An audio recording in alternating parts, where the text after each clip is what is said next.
Well, whoever said being outdoors is always in the sunshine? You probably can't see it very well on here, but you might be able to hear it. It's raining a little bit. Doesn't stop me having a fire going, which is very nice because it means that I know how to light a fire in the rain. So that's okay. I just thought I'd come down here, have a bit of a, bit of time in the camp, and of course it's lagging down, which is nice because I'm under my shelter, and like I said, the hammock's over there, that's under its own shelter, and the fire's going nicely, which is nice because the wood's only damp on the outside. Just break it up a bit, light it up, get it going. So I'm having myself a nice cup of tea down at the camp as usual. This is where I come to chillax. You can hear the rain. Yes. Even the dog's taking shelter inside the shelter. So what can you do? Yes. Just a silly little excursion down to the camp. But while I was down here, I was thinking, people out there are always on about what they pack and how much of this they pack and how much of that they pack. And when you're making your tea and you've got your bits and pieces, how do you keep it secure? Well, I use these 4 flat lock boxes.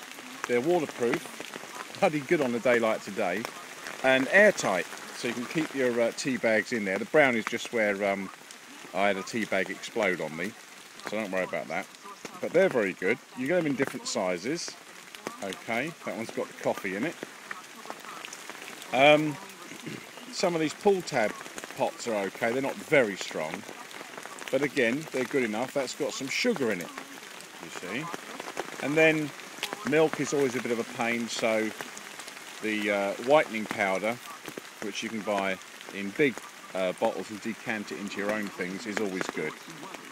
But while we're talking about sugar, you have to carry quite a lot of sugar for all the good it does. If you're going to use it in your cooking and in your tea and things like that, it goes lumpy, it's heavy. So what I tend to do is use these. Okay, they're Splendor tablets. Now the good thing about those is they come in this lovely little dispenser. It pops out one at a time when you press the button. There's 500 in there, which is the equivalent of 500 spoonfuls of sugar apparently. Now they're very good. They don't have a bitter aftertaste like Sweet and Low or some of the other different sugars that like Twinrix, all that sort of thing. They've got a bitter aftertaste. Now the Splendor ones don't have a bitter aftertaste. They're very good. There's another one out there called Equal, and again that's got 300 tablets in it, so that's equal to 300 spoonfuls of sugar. And once again, you pump the little button on the bottom and it spits out a tablet into your tea or coffee or whatever you're doing.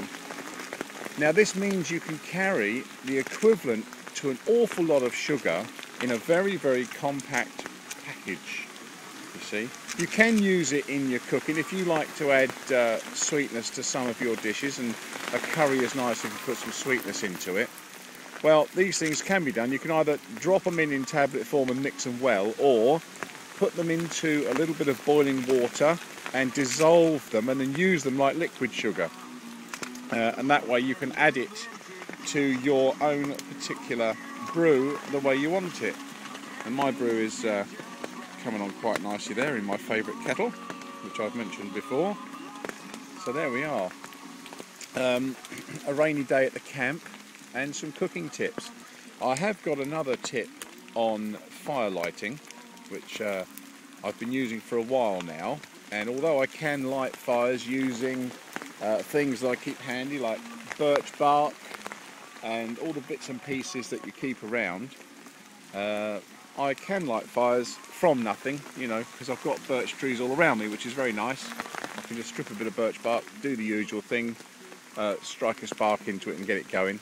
On a day like today, burnt strips of rubber, the inner tube trick and all that sort of thing, and a lighter, very, very handy. But I have found a different way of doing it, which I shall show in a separate video. because today is not really very good for videoing things, but I used it to make that fire. So as you can see, the method I use now, using something that's very cheap and ready done, can work wonders even in the rain. So if you're worried about making fire in the rain, I'm going to show you an easy way of doing it. So watch out for the next video on that one. But for now, me, the camp, and the kettle's boiling. That's lovely. So I'm going to have my cup of tea now and enjoy the rain, because when you're dry, you can still look out and enjoy the rain. It's only when you're in it that it's a bit of a pain in the arse. Alright, thanks guys. Bye now.